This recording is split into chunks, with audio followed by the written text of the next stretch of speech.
ย่างมันปวดขี้ช่วง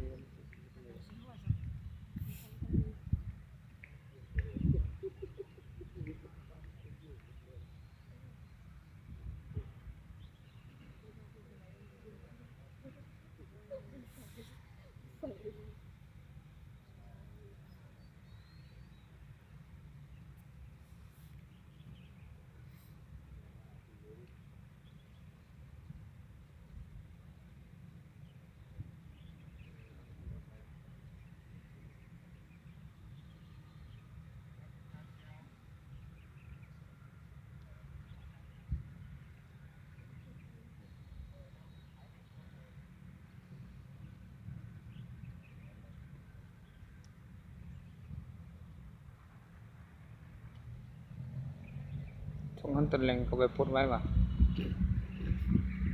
ว่า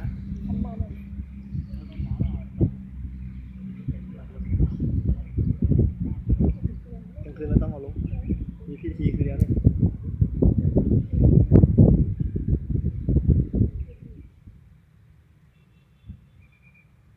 แม่ขอส่งกัน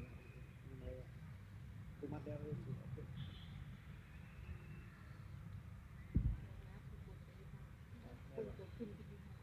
แม่เรา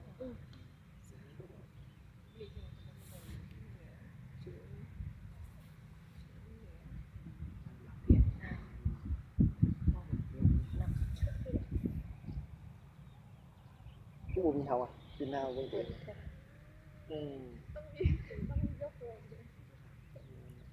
อาจจะมีการเสริมสร้างงาน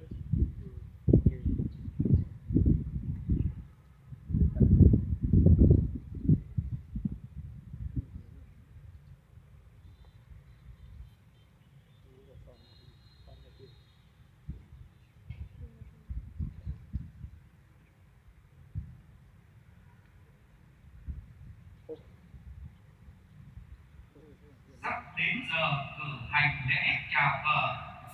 đề nghị đồng bào trên khu vực quảng trường ngừng mọi hoạt động, đứng tại chỗ hướng về phía cột cờ để nghi lễ được thực hiện trang trọng.